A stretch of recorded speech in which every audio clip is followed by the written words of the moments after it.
Hello, everybody. Back again. Okay, so we're rattling through these really well. I hope you're enjoying this so far. Remember, this is all about giving you a better insight as to what is it behind this fitness thing that I should be focusing on. So obviously, the videos are structured in a way that you get a piecemeal, putting them together and using some of the information that I'm sharing with you from my experience to be able to give you an insight as to how you can make the most of your fitness and well-being. If that's something that interests you. If it doesn't, fair enough. If you're into other things, then do that. But if you want to hear a little bit from somebody who's done some of this for a long time, then basically you're in the right place. I'm happy to be here. And as usual, we've got 0 viewers. Well, that's fine. I don't mind. You can always watch these and ask questions on YouTube. It's fine also. I don't mind. I'm here to help. And I'm sure that as you realize how fundamentally wonderful I am, you'll just keep on adding more and more questions, or actually watch live, or maybe even share a little donation with me if you'd like to, which isn't necessary, but is obviously very much appreciated. Now, today, again, we are talking about what is my metabolism. If I come in closer, my voice sounds really funky like this. But if I come back here, it sounds just the way it normally does. Okay, a little bit nauseating, but hey, it's the only one I have. Okay, so my metabolism. What is it that I'm thinking about when I talk about my metabolism? Now, people who make supplements love to talk about their metabolism. Metabolism is just something that's been bandied around and hoarded up by some kind of marketing campaign to suggest that if you're very cunning, you can change your metabolism. To a certain extent. But the extent and realistic extent that you can change your metabolism is based more on how your genetics works and your age and your lifestyle factors than anything to do with any supplements you're going to take. Now, partially what happens, and the reason why I'm very skeptical about supplements, is there's a number of factors they don't really address with you. Okay, so scientifically, every piece of food, everything you drink has a value to the body. It performs a certain function. And in the body, this amazing machine that does all these different things, like anything else that you might think mechanical or otherwise, it needs to be fueled in a certain way. It needs to be treated in a certain way. So for example, if we think about smoking, we now know smoking is very bad, and those are your lungs. You're going to need those. So the effect of long-term smoking is detrimental to your body. We kind of all know that now, but it's still allowed. Anyway, that's a different debate. So the thing is, the chemical process that occurs there means that the damage that you've done via one thing affects how you do other things. So your cardiorespiratory system will be very poor. We know that because it's clogged up with shit. No surprise, no headlines there. So the same way I eat, the same way I put fuel into my body, most people, it's a very uneducated way of daily survival. They have very little idea of, one, what it is they're putting in, and two, what quality of food it is they're putting in, if they do. So first of all, the first thing you have to understand is, what does my body need? If I hired a car, the guy in the shop is going to tell me, in the garage is going to tell me, please put only unleaded 91 in this car. Do not put diesel into this car. It will not work. Once I understand that that is the basic rule, he won't say, if I said to him, well, what do I put into this car? Anything you like, tomato juice, just give it a go. You know, fundamentally, that's not really going to work as a long-term coping strategy. But understanding this is exactly what this car has been designed to consume, to perform optimally, gives you a better chance of enjoying the car. You get to go and have a road trip. You get to drive without worrying that it's going to break down or seize up because I put diesel into a petrol car. Now, the fundamental thing here is that cars can go a long way on the wrong fuel if you put the wrong kind of fuel in, but then they seize up. And it's something that's an inevitability. It can no longer cope. It starts to break down, and all of a sudden it just hits a point where it won't be able to work anymore. Now, fundamentally, that's exactly how the body works. Many of these systems, an engine in a car, a pump like the heart in the body. So we've emulated through systems and cars that we have to be like the ultimate machine, which is our body. But unfortunately, because we're not taught these things to a degree where we understand them, people don't apply basic principles consistently, basically because they're unaware of what it is. Now, the body needs a bunch of stuff. Hydration. It needs nutrition. It may need some supplementation, but that's basically dominant based on the first two things. And it needs other elements, of course, like oxygen and all those things that keep us safe and warm, being dry and all those things, not being in hostile environments, sanitation. But we'll focus basically on the nutritional side of it. Now, once you've got a nice place to live, somewhere to relax and to recover, you can focus on feeding yourself right. Now, there's a paradox here. Most people work so hard, they just eat for the sake of eating. They think, well, what's for lunch? Yeah, something in a bun, something with pasta, something, you know, from a tin, something with XYZ, a prepared meal that would come out of a cookbook. Now, this is the thing they tend to miss then. They've eaten, but they've given very little regard to the components that went into that food. How much of it was processed food? How much of it was fresh food? How much of that food they had and the intervals at which they had it. These are so important to ongoing fitness and for reciprocal benefits for a long-term strategy, which means that you actually consider each stage of the process to make sure that what you're doing has an optimal payoff. And this takes a lot of attention. And most people are willing to settle for second best. And when you settle for second best and just putting ominous kind of deals and fuel into the body, what happens is you're never really able to enjoy optimal health based on scientific fact. Now, science obviously changes, and the way we've seen science over the years has changed, but we're starting to get a better kind of ballpark, it won't be 100% figure, of understanding what it is the body really needs. And it can vary from person to person, but pretty much we're all the same and we all have these same systems in place. And unless you have some congenital illness or pathology that's affected what you're doing, this advice only really applies to when everything is equal and the body is working as it should, optimally representing a large population of people. So fundamentally then, what we're looking at when we talk about macronutrients, macro sounds bigger than micronutrients, which are your smaller elements. So macro, we come back to that, fat, carbs, protein. Micronutrients are all your minerals and vitamins and salts that you need in order to find a balance to keep the chemistry in the body within survivable and healthy levels. Now, I could eat peanut butter sandwiches all day long. I'd love to do that. But after a year of doing that, my body would be a representation of what I've done consistently. My body cannot make things out of things I have not given it. Like a chemistry set, if I want to make certain things, the elements have to add up and they have to be consistently apparent and abundant for me to be able to do so.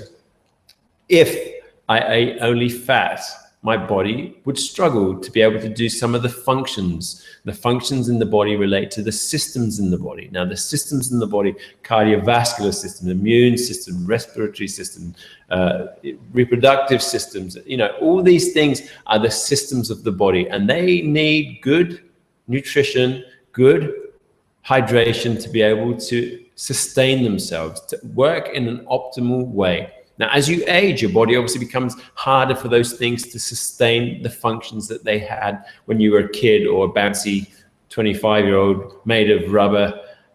Fundamentally, then, your body was very good at producing much more chemicals and hormones. But as you age, your body says, okay, we've got to be a little bit more careful here how we feed this, because I'm not able to cope as well as I used to. But with practice and with discipline, your body can cope sufficiently well to make sure that you match up the kind of food that you're eating, the quantity of food that you're eating, and the result that you want to achieve through exercise thereof of those first two things.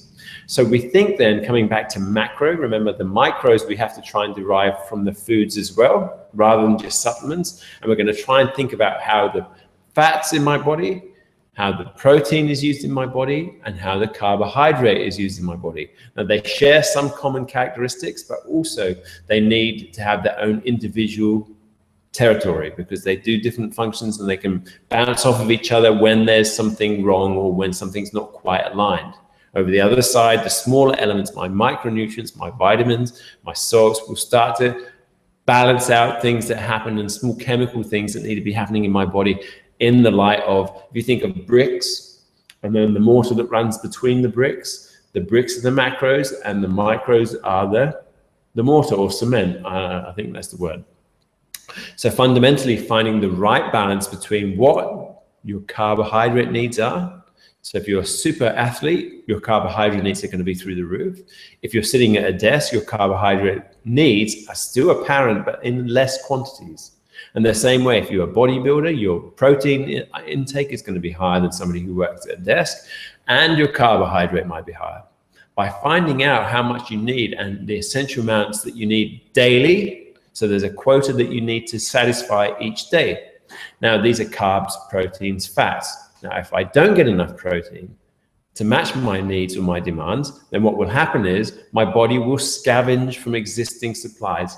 If it's not receiving that in a 24-hour period, it starts to then think of alternative ways of deriving the needs it has to repair itself, for the muscles, for example. The same way with carbohydrate. If you don't have enough carbohydrate in the body and you don't have enough fat on the body, it will start to break down the muscles to be able to feed itself. So it can backfire if you're not giving yourself an adequate amount of, a calculated amount of these three components each day. That's important that you sit down with a trainer or a nutritionist and figure that out, because it is a lot of suck it and see. And to be honest with you, we can work on basic equations that will help you to understand and compute when and how much you should be eating each day, and you can match that up with the exertion levels and the demands that your workouts have. But that's something that uniquely specific to each individual. Once you get that right and you start to understand that the meal that I sit down to eat, or the way that I focus those things, is not about how much, or having a prepared meal that's a lasagna. It might not be right for you. You might have to focus on getting sources of protein and sources of carbohydrate and sources of fat. And the meal may look a little bit weird, but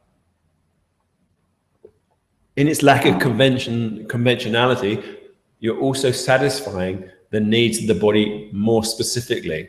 And that can only mean one thing, that the body is then able to reciprocate. It's like Christmas in there. Everything the body needs is getting, and it's saying, wow, just put that in the muscle. Yep, use that up there. Great, plenty of this. Now with minerals and essential minerals and vitamins, what happens is once you hit a certain level, the body will say, okay, we're no longer needing any of these things, or we no longer need these things. And then it will start to eject them from the body. But as soon as you run out, as soon as those levels start to wane again over those 24-hour period, they need to be reintroduced. So I need to have a system that reintroduces them and addresses the deficiencies that I might have because I'm a vegetarian or a vegan or have allergies. I have to keep on thinking about how I can make up and scientifically match up my activity to my nutrition and hydration. And that's when your metabolism becomes most important. Globally, we call it metabolism, but more specifically, we try and think of it in those three ways. These are the keys to any kind of fitness regime. If you can nail these and learn, like for example, in the morning, I'll have 5 fried eggs. I'll have a banana and maybe a little pancake. It depends, but my activity needs will match those things. And that's through experience. That's through applying it. That's through knowing how my body reacted over 100 days of exercise, or how much I had to change that to match up. So if in my head, I'm able to understand what my calorific output is, I'm able to match that to make sure my body doesn't suffer because of an excess of exercise or under eating to match up that gap. So everything has to match up. So your macros match up with your exercise, things will work. If you don't know what calories are, if you don't know what the difference between fats, proteins, and carbs, and how frequently and the amount of protein you're supposed to be eating each day is, you're in for a rough ride. And you will not see any real results beyond a certain initial phase of training.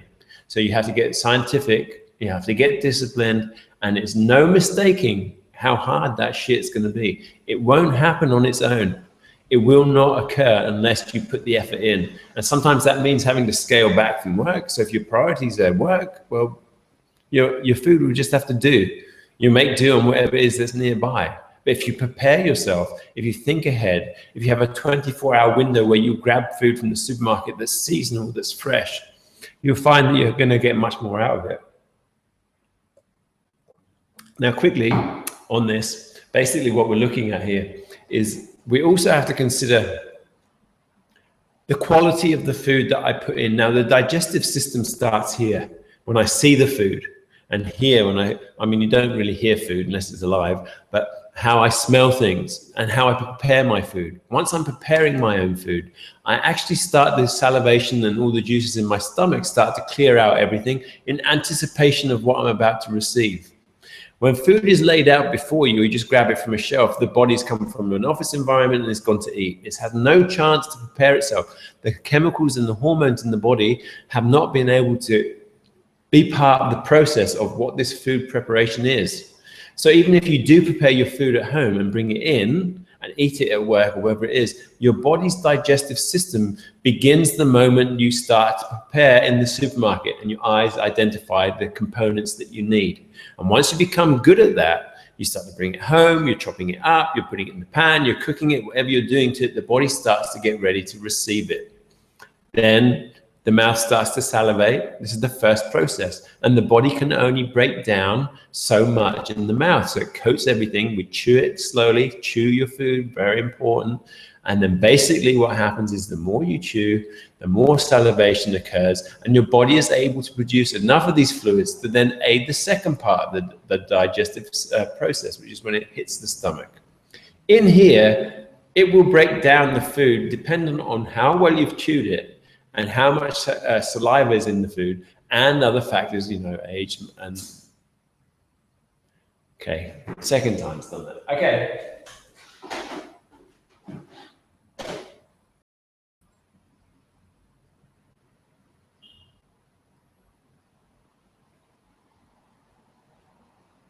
Okay, I'm here and I fixed the problem. Oh my goodness. The configuration I have is kind of crazy on the camera, but it does give me a better setup. Anyway, so what happens is, part two, what I was saying is, digestive system starts here, so that salivation coats your food, you swallow it down into your stomach. Basically then, what we're looking at is the enzymes in the food.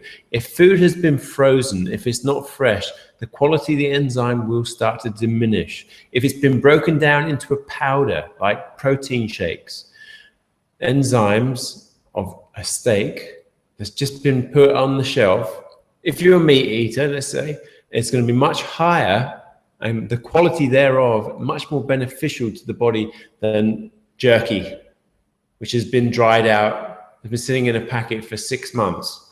Okay, so think about not only the quantity the body can produce, which is how much salivation can the body create before it starts to run out, before it's no longer able to sustain that quantity of salivation to assist the digestive system in the stomach, which means that if you eat too much in one go, your body is unable to just go, I can't do it anymore. But if you eat the right amount and match up your macronutrients to the quantities that you're eating, you're able to then process and derive the benefits of the food that you're digesting. The rest of the system will continue and it will partition and take apart those foods in a way that is really beneficial to the body. So what I'm saying here is small amounts of very calculated food, of fresh food with a high and very good content of enzymes which haven't been broken down. So if you get a powdered protein shake, yes, theoretically, this is the protein level in here, but it has been broken down into several stages whereby the quality of the enzymes are no longer as buoyant or as useful as they were in their original state. That's so important. The quality, the quantity, the type, and how much and when you eat those things. You've got to get that timing right. Small meals throughout the day. And this takes a lot of forethought. You cannot get this right unless you are thinking about it. Once you've thought about it and you get that right, You have to then keep on repeating the process. And sometimes meals can become a little bit boring and compared to lobster thermidor and, you know, some kind of really exquisite dessert, which is pretty much just an experience. And the other side of this is, as humans, we've developed this auto reward system where we say, I work 60 hours a week. I should be able to eat in the finest French restaurants because I deserve it. Okay, that's right. But you won't derive the food you need to sustain your body from that. You've been presented with a menu of items that a chef has prepared, and he's thought about what's fancy, how it goes together. He hasn't really stopped to think about what it is you're putting into your body. He hasn't gone, well, they will derive X, Y, Z of protein. This will be the amount of carbohydrates. In fact, no, nothing like that. Now, it's nice to go and eat in a restaurant. It's great. But in the meantime, the groundwork has to be in what you're doing elsewhere, what you're having for breakfast, what you're having mid-morning, how you're sustaining that, how much water, what it is you're deriving and where, and then identifying what you're lacking and trying to find a way to incorporate that into a strategic plan you can repeat that derives something which is matching up to your well-being needs and your demands on your body. Active people need to eat more. Less active people with sedentary lifestyles need to eat less and do less of the high calorific big meals that are just going to add to more and more fat and add to sedentary illnesses, which are entirely preventable if you take control of the process at an earlier stage before it becomes too much of an issue. So metabolism is just about telling you how to identify which elements you need to eat to be able to sustain long-term health. Understanding energy, understanding fat, protein, carbs, minerals, vitamins, hydration. This is all integrated, and the direct result of that is how your body reciprocates when you feed it like a racehorse. You don't feed a racehorse, oh shit, from the back of the stables. He gets the best grain, he gets everything. And you've got to find a way of allowing your financial means, your time restraints, your demands in your lifestyle to be able to do that. And once you do that, a professional will help you to set out a plan, to show you the way, to show you exactly what it is you're doing wrong. And it can be the smallest thing, it can be the biggest thing. But understanding that is how your metabolism will work for you. Saying you can eat more or speed up your metabolism, bollocks. It won't make much difference. You've got to be disciplined and you've got to understand who you are, what it takes. And then you have a clearer picture. Like anything that's successful in life, trial and error builds up to these things where you're able to manage it and know, well, I had too much yesterday. I can take that into account today. I can make sure that I still satisfy my quotas and I don't overdo it. Now, if you need help, I'm here. You know, this is what this is all about, right? Getting the right help. You like what I'm saying? Give me a call. I'll help you. It's the things that we do here, hundreds of thousands of hours of experience, you know, and I'm honest enough to tell you, if I can't help you, I can't help you. But 9 times out of 10, it's all about the basics. Get the basics right. Everything else will fall into place. Set a foundation, and this is what's the most important part. Now, I had to do this 2-parter, so because of my camera configuration, but it's all good. I'm not worried about that. These are all teething things. Give me a call. I'd love to hear from you. Just my email is pat@ilovept.com, and I'll be more than happy to address any issues you have. And if you're in Sydney, please come and give me a call, and we'll hang out, and I'll show you around the supermarket and give you a good insight how to make your life a little bit more manageable and how you can have good health and a reasonably happy life without being so stressed out about shit all the time. And yeah, if that's not good enough, God help you. All right, I look forward to seeing you. I'm going off to do a session now, so I'll be back with the next one later this afternoon. Okay, ciao for now.